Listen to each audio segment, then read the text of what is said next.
Fidèles téléspectateurs, merci d'être au rendez-vous de votre magazine Tribune des Armées, réservé aux forces de défense et de sécurité. Tout de suite, l'info des armées.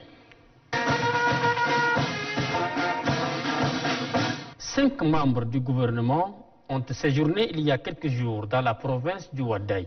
Ils ont rencontré les 2 communautés en conflit et apporté une assistance aux familles endeuillées. Reportage, le commissaire de police Aman Isaac Azina.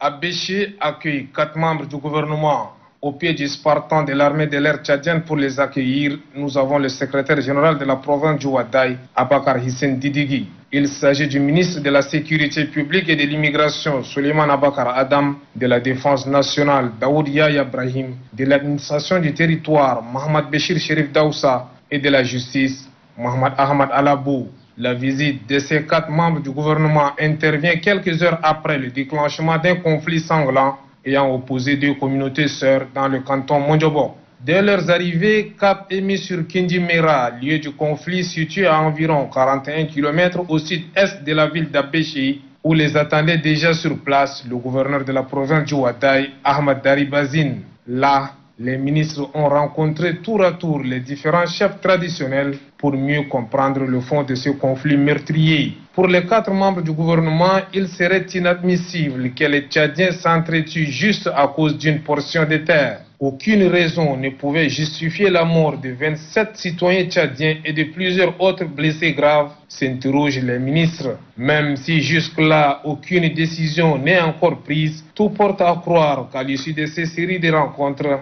les responsabilités seront établies et les mesures qui s'imposent seront prises. À Moundou, chef-lieu de la province du Logone occidental, le directeur général de la gendarmerie nationale, le général de division Djonta Marcel Ouenati, a installé le nouveau commandant de la légion numéro 9 de la gendarmerie nationale. Ahmad Alisen Ahmad nous rend compte. Officiers généraux, officiers supérieurs, sous-officiers des forces de défense et de sécurité et hommes de troupes ont assisté à cette cérémonie qui concrétise le décret 371 du 24 août 2021 nommant un nouveau commandant de la Légion de gendarmerie numéro 9 Moundou. Il s'agit du colonel Abdou Mohamed Drey qui remplace le colonel Mohamed Hamdan Siyessil après 4 ans de loyaux services. Après avoir remis l'étendard au nouveau commandant de la Légion, le directeur général de la gendarmerie nationale, le général de division Djonta Marcel Ouenati a invité tout le corps à reconnaître désormais comme chef le colonel Abdou Mohamed Drey. Vous lui obéirez en toutes circonstances sur tout ce qu'il vous commandera pour le bien-être de service. L'exécution des règlements de discipline militaire. Le nouveau commandant de la Légion numéro 9, le colonel Abdou Mohamed Drey, a donné aussitôt son commandement au détachement du corps en place. La cérémonie a été marquée également par un défilé militaire, notamment les éléments de la gendarmerie et ceux de l'armée nationale tchadienne, zone de défense numéro 9. En marge de cette cérémonie, le directeur général de la gendarmerie, Djonta Marcel Ouenati, a présidé une rencontre à la Légion où il a recommandé aux responsables du corps à plus de responsabilités pour la sécurité, la quiétude et la paix dans la province du Logone occidental. Installation encore à Mao dans le Kanem. Cette fois-ci, c'est le commandant de la garde nationale et nomade du Tchad, le général Abakar Choua, qui a installé le nouveau commandant du groupement numéro 3 de la garde nationale et nomade du Tchad dans ses fonctions. Omar Mohamed Warou, reportage. Le général Djourou Djaga Ali, après plus de 3 années passées à la tête de la GNT, garde nationale et nomade du Tchad, numéro 3 de la province du Kanem, passe le commandement au colonel Wakai Agré, nouveau commandant de la GNT, numéro 3 du Kanem. C'était en présence du secrétaire général de la province du Kanem, Satadim Sixé Noël, représentant le gouverneur, et des chefs de service déconcentrés de l'État, ainsi que les responsables des forces de défense et de sécurité. Installant le nouveau commandant de la GNT du Kanem, le directeur général de la garde nationale et nomade du Tchad, le général Abakar Choua Alahi. Le groupement numéro 3, garde nationale et nomade du Tchad, Kanem. Votre comme nouveau chef, colonel Conseiller en grille de dames qui est présent, à ma droite. Pour lui, vous voyez ce que vous commanderez dans le règlement et discipline militaire. Après la cérémonie d'installation qui a été immortalisée par un défilé militaire, le directeur général de la garde nationale et nomade du Tchad, le général Abakar Choua Al-Haï, a rencontré le gouverneur de la province du Kanem, Ousmane Brahim Djouma. À l'issue de cette rencontre, le directeur général de la GNNT a rassuré aux autorités administratives et militaires à travers le gouverneur du Kanem que les éléments de la garde nationale et nomade du Tchad sont disposés à assurer l'ordre et la quiétude au sein de la population. Pour sa part, le gouverneur de la province du Kanem, le général de brigade Ousmane Brahim Djouma, a souligné que la sécurité, la libre circulation des personnes et de leurs biens sont des soucis majeurs du gouvernement. Et c'est ainsi que le gouverneur du Kanem a demandé au chef de mission de renforcer la GNNT numéro 3 du Kanem en effectifs humains et logistiques afin de mener à bien leurs activités sécuritaires sur le terrain. Une doléance notée avec beaucoup d'attention par le général Abakar Choua Al-Haï, chef de mission. Sport. L'équipe militaire As-Dragon se prépare pour le tournoi de solidarité des pays du Sahel à Abuja au Nigeria. Prélude à cela, elle a disputé un match amical au stade Idriss Mahamad Ouya. Suivez. C'est une véritable mise au vert pour faire face aux 8 pays du Sahel les mois prochains à Abuja. Les poulains de l'As-Dragon se préparent minutieusement pour la compétition de solidarité, la première édition. Après les étirements, cette équipe militaire a croisé l'équipe mise en forme pour juger son talent. Durant 90 minutes, les militaires dominent leur adversaire sur tous les points pour se démarquer du jeu. L'équipe adverse en fait aussi autant pour maîtriser le terrain. Mais déjà au premier mi-temps, les militaires ont eu à marquer le premier but. Pour le coach de l'AS Dragon, ce brassage lui permet de modifier certaines imperfections afin d'être à la hauteur de cette compétition. Vous savez qu'on a commencé dans une situation un peu difficile, il n'y avait pas le championnat. Le championnat est complètement aux arrêts, les joueurs étaient carrément au repos. Mais on a pris le temps quand même de travailler pratiquement 10 jours physiquement, un travail de fond. On a fait un petit test pour voir les niveaux de tout un chacun. On a repris encore le travail avec le travail technico-tactique. Aujourd'hui, nous sommes à notre premier match d'évaluation. Et donc on compte faire encore quelques matchs, s'il plaît à Dieu, le mercredi et peut-être dimanche prochain. La compétition de solidarité va regrouper 8 pays du Sahel et 8 autres de l'Afrique australe sur les disciplines, à savoir le football, le marathon et le relais.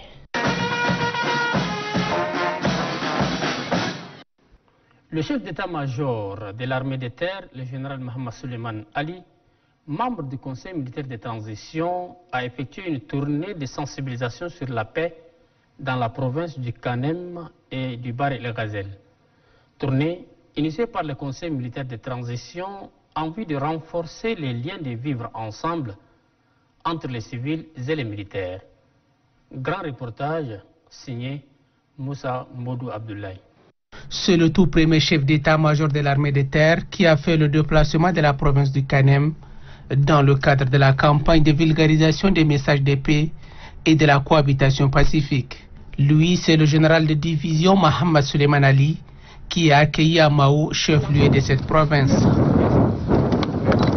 À l'occasion de votre visite officielle dans la province de Kanem, précisément dans la ville de Mao, tous les détachements se sont rangés pour vous rendre honneur.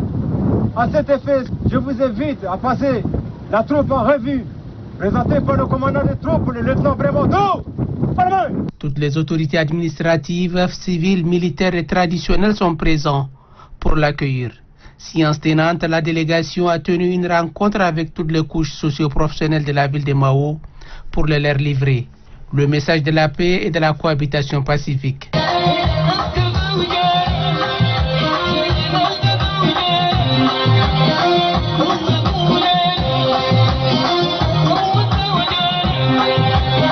La paix n'a pas de prix à ton coutume de le dire, raison pour laquelle le président du Conseil militaire de transition a dépêché le chef d'état-major de l'armée de terre, par ailleurs membre de cette institution, pour informer la population. Population de Kanem,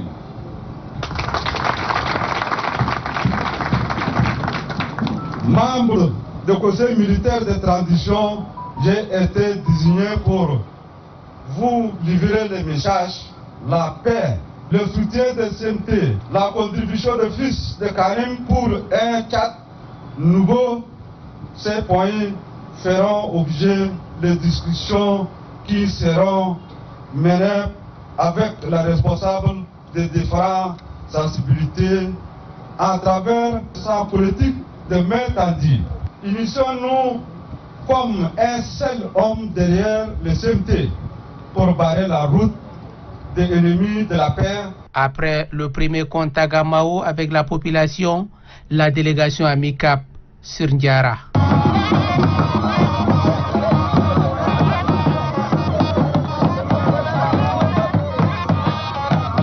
Pour mieux s'enquérir de leurs besoins réels, la délégation a visité tour à tour toutes les infrastructures éducatives sanitaires de la localité. Certaines de ces infrastructures sont les investissements propres des fils de terroir Mohamed Saleh Bakar, qui dit accompagner le gouvernement dans sa politique du bien-être envers la population du Kanem. Un geste aussi apprécié par la population de cette localité qui ne fait qu'exprimer ses remerciements à l'endroit du bienfaiteur et du gouvernement. Le chef de la délégation, le général de division Mohamed Suleiman Ali, accompagné du gouverneur de la province du Kanem, le général Ousmane Brahim Djouma, a tenu le public sur le message de la cohabitation pacifique et le vivre ensemble. La cohabitation pacifique et le vivre ensemble sont les soucis majeurs de la plus haute autorité de la République, sous la clairvoyance de son Excellence le général de corps d'armée Mohamed Idriss Déby, président du Conseil militaire de transition, chef de l'État, qui n'a ménagé aucun effort pour la stabilité, la quiétude et le vivre ensemble, gage de développement harmonieux tant souhaité. Mon général, membre du Conseil militaire de transition, mesdames et messieurs les membres de la délégation, mesdames et messieurs distingués invités, sans abuser de votre temps matériel, la population légendaire de Kanem, par ma voix, se dit très heureux et réceptif au message de la paix et de la cohabitation pacifique que vous voudriez bien porter à leur intention. Les habitants de cette localité ont exprimé leur doléance à la délégation afin de résoudre certains de leurs problèmes.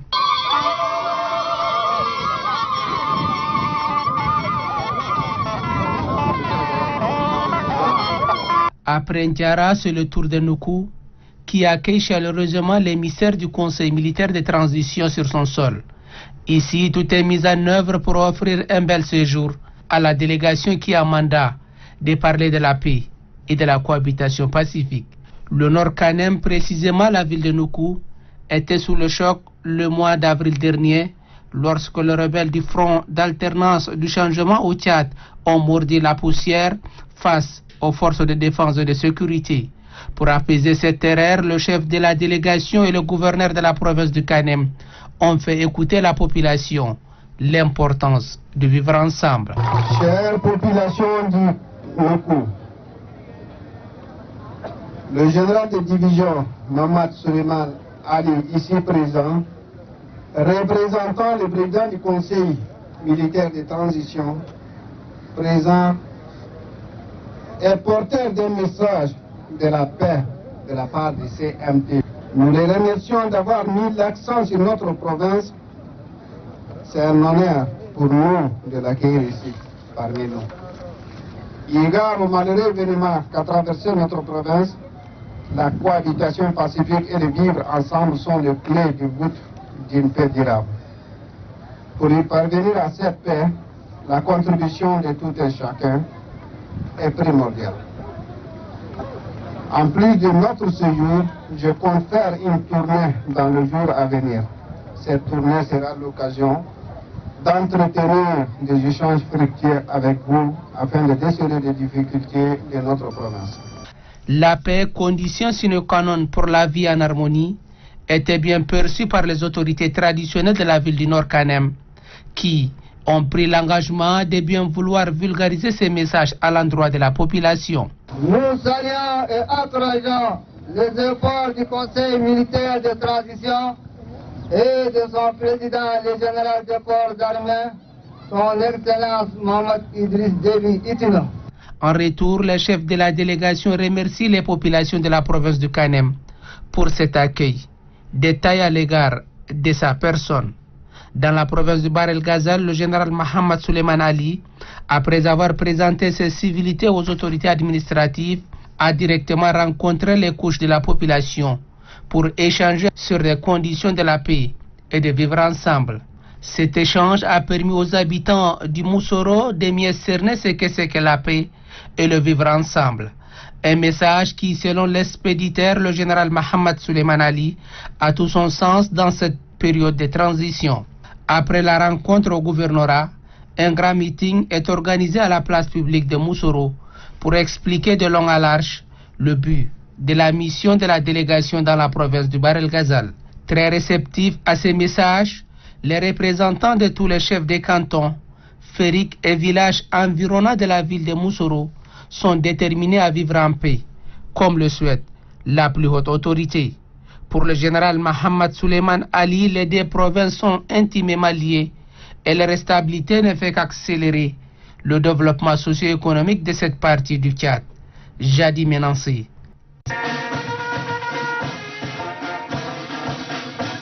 Fidèles téléspectateurs, votre rubrique Entretien de séjour est conduite par le commandant Sarla Samandio.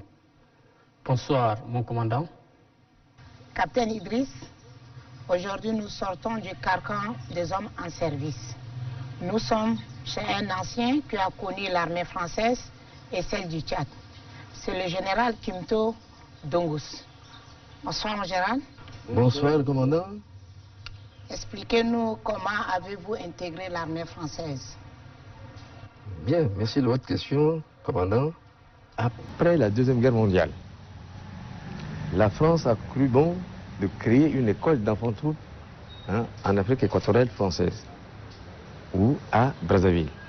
Donc, en 1947, cette école a été créée. Et moi, j'ai intégré cette école en 1951. De 51 à 56, j'étais à cette école de Brazzaville. J'ai fini ma scolarité et ensuite, comme les conditions, les critères de l'école, j'ai souscrit un engagement de 5 ans dans l'armée française à partir du 1er juillet 1956 à Brazzaville. Donc j'ai intégré l'armée française et j'ai été aussitôt orienté sur le centre d'instruction qui était basé en Noubanguichari, qui est actuellement la RCA, à Boire, dans la ville de Boire. Voilà qu'un ordre est arrivé de Brazzaville. Tout de suite, la première compagnie du premier bataillon d'infanterie de Boire doit être dirigée sur Yaoundé. On a arrêté brutalement la manœuvre et voilà, et on nous a embarqués. On nous a ramenés en ville en très peu de temps, en 2h30, comme préavis. Nous étions déjà, on a tout fait, on a harnaché nos choses et puis on nous a mis en condition et on a pris l'avion direction Yaoundé. Et là, la rébellion a commencé déjà. Il y avait une année déjà que la rébellion existait déjà au Cameroun. Alors voilà. En peu de temps, j'ai fait mon baptême de feu. Moins de 6 mois de service. Vous voyez, c'est que beaucoup d'anciens n'ont pas fait ça. Donc, on est resté là de décembre jusqu'en février 57. Et là, on a parcouru toutes les... On nous a amenés pour intervenir un peu dans toutes les zones où il y avait des rebelles et tout ça là. Donc, et c'était la première compagnie. En ce temps, ils avaient minimisé cette affaire de rébellion là. Alors, nous, comme on a un de décembre à février, après, on nous a relevé, on nous a fait ramener à notre base. Voilà. Et là, on a été félicité par le haut commissaire qui était en ce temps, Pierre Messner, qui était le haut commissaire du Cameroun. Il nous a reçus et tout ça. Et nous sommes revenus Donc à notre base de départ.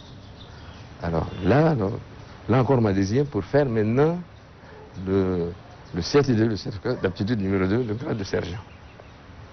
Toujours en 80. Alors la durée légale en notre sens c'était de 18 mois. Alors je suis entré dans l'armée de 2e classe, le 1er juillet. Et en 17 mois de service, je suis passé sergent, appelé. En général, quels sont les différents théâtres de guerre auxquels vous avez pris part? Alors, comme, quand je sortais de l'école, l'Indochine était, on a signé déjà l'armistice, donc, alors, c'est l'Algérie. L'Algérie, alors, je devais être envoyé, alors, je le dis carrément, parce que comme ils ont trouvé que j'étais un peu gênant, on voulait m'envoyer par mesure disciplinaire en Algérie. Et ça, je le dis. Mais heureusement pour moi, déjà en ce temps, nous avons perdu un sous-lieutenant, le sous-lieutenant Robert Di. Alors, ça a commencé par tiquer. Alors, c'est comme ça que les officiers, enfin les autorités, comment dire, politiques tchadiennes, ont appelé, on peut encore envoyer des Tchadiens là-bas sur le théâtre d'opération de l'Algérie. Alors, tout ça, alors, ils ont réagi immédiatement. Ils ne voulaient pas qu'on envoie les détachements de relève comme on voulait apparaître du Tchad. Et ça, c'est grâce à Tombola, je ne sais pas par quel mécanisme il a fait, il a bloqué. Et c'est comme ça que je n'ai pas pu aller. Mais par contre, le théâtre d'opération sur lequel j'étais, c'est celui du Cameroun. Là, je peux témoigner, j'ai fait 4 ans là-bas, dans le maquis du Cameroun, pour combattre le maquis du Cameroun. C'est clair. En général, comment avez-vous vécu les premières heures de l'indépendance du Tchad? Avez-vous défilé de quel côté? Du Tchad ou la France? Non, alors là, je disais que bon, alors, en 60, donc j'étais dans l'armée française, donc je ne pouvais pas défiler du côté tchadien. J'étais du côté français. Et en ce temps-là, nous avions été consignés, à notre temps-là, la première compagnie qui était basée au camp de Butte. Ici, et le camp Koufra, c'est la portion centrale, avec l'état-major du 70e RIMA. Donc, les gens étaient plutôt signés.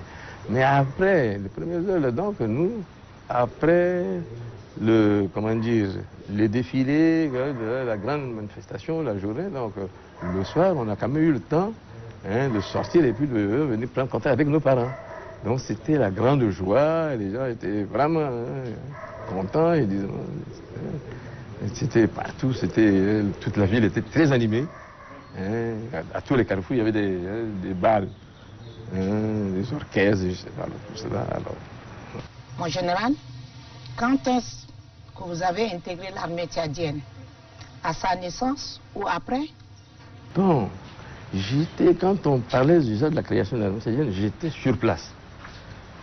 J'étais sur place, j'ai vu, c'était la première compagnie du 70e RIMA qui était basée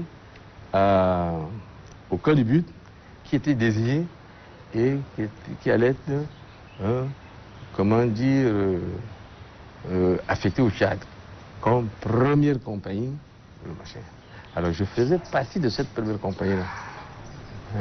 Mais cette compagnie-là, on l'a préparée, on lui a même fait faire.